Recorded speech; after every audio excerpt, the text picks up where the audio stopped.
R500 is in the business of creating excess value and additional certainties in and for organizations.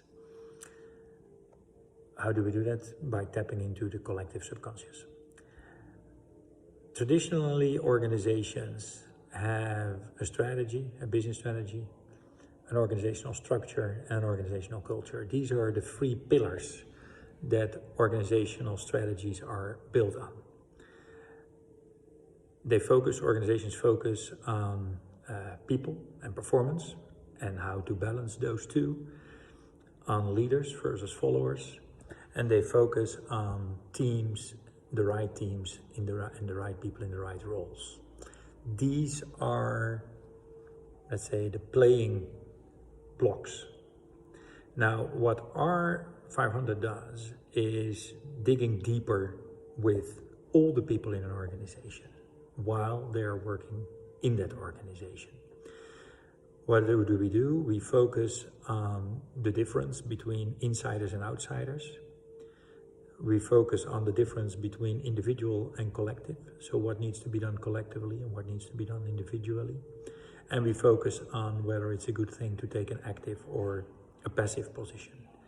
And we do so in full safety with individuals. And we mostly, let's say, try to tap into the thoughts that people are having about work, but after work, and thoughts that they're unable to positively bring to work simply because they either can't get those thoughts or they can't make them explicit or they can't get them relationally aligned with others. And R500 makes sure that they can. Now, what are then the, three pillars that R500 adds to structure, culture, and strategy?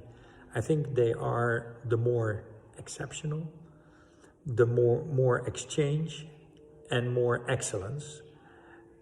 And the particular thing is that R500 is able to bring those to organizations by looking at the frustrated, looking at people who are silent, the people who have excused themselves, and looking at those who are non-focused. So basically people who are looking around outside their own task and unit, and maybe wish to bring their energy to other initiatives. Now, if you go a little bit deeper, so when we work especially on frustrations, it means that a lot of people in an organization believe that they have better vision about where things should go. They are even ready to commit to experiment and to prove that their vision is the right one. But they get very little stage time, they get very little support and access to other people during work. So the frustrated holds often a huge potential for improvement that does not get the opportunity to express itself.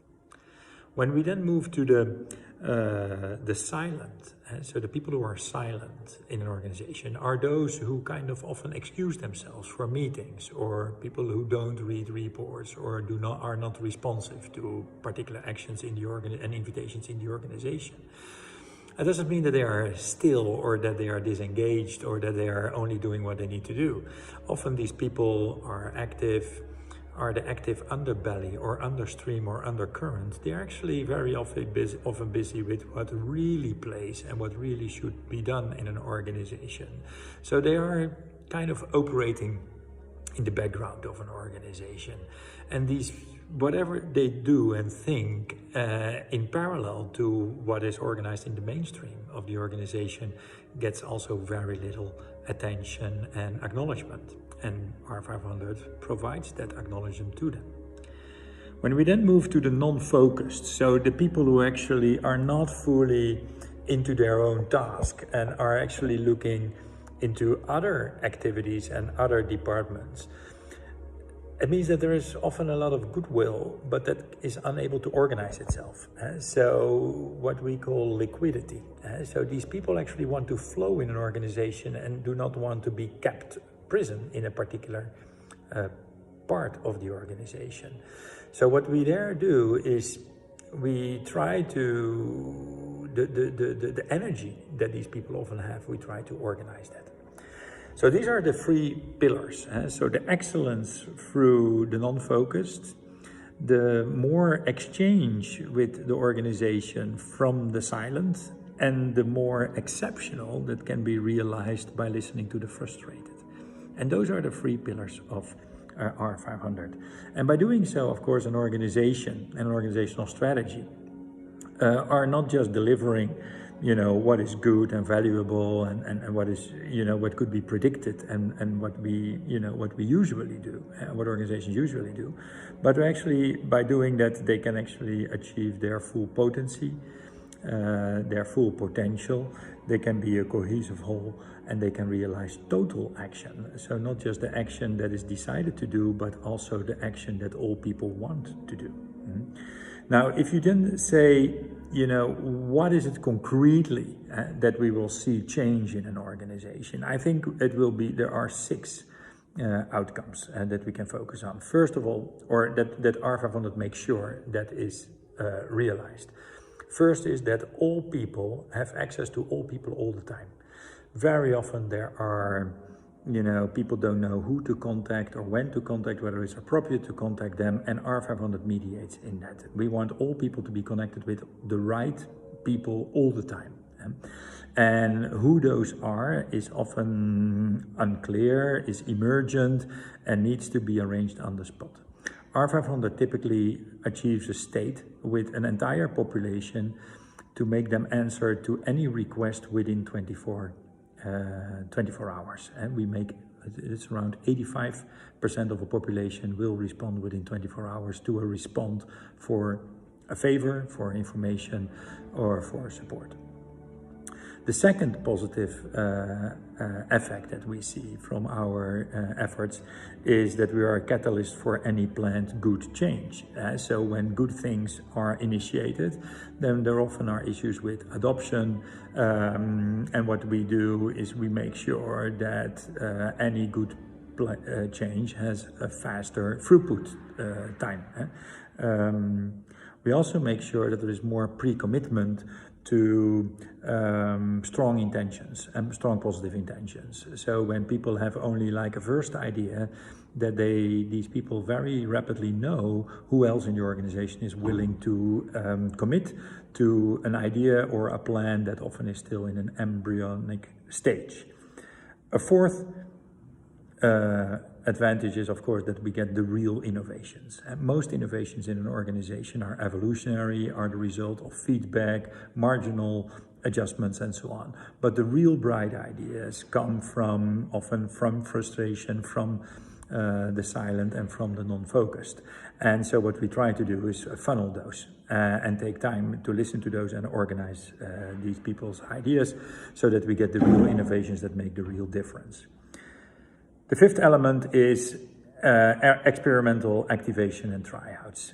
So typically all the people we talk to are always willing, and we bring them into a state that they're always willing to try things, either their own ideas or the ideas of others, so that we basically turn the entire organization in a lab.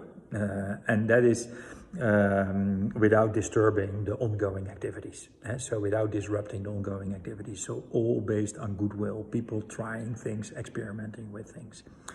And the final element, of course, is that through R500, we overcome the limitations that traditional organizations have to exactly achieve this state of wholeness, of total action, of strong cohesion, and of full potency. And those limitations typically are in the limitations of evaluation and feedback mechanisms. They lie in the non-scalability of back-end operations because of the inability to deal with people. They also lie in the limitations of coaching people, which often happens only from a motivational or a cognitive perspective and not from a metacognitive perspective or a subconscious perspective. And these are also the limitations of specialization, of assigning large problems to small units of people who then, or small units of people taking large responsibilities, not knowing that they are actually not able to assimilate those responsibilities when they don't have the goodwill of the entire organization. So, for instance, a problem like sustainability, you cannot assign, or employee engagement, you cannot assign those to 3 or 4 people in an organization. Yes, you can do that, but then you also need to make sure that these people have access to the entire organization, more specifically to the real thoughts and goodwill of that organization. So here we are.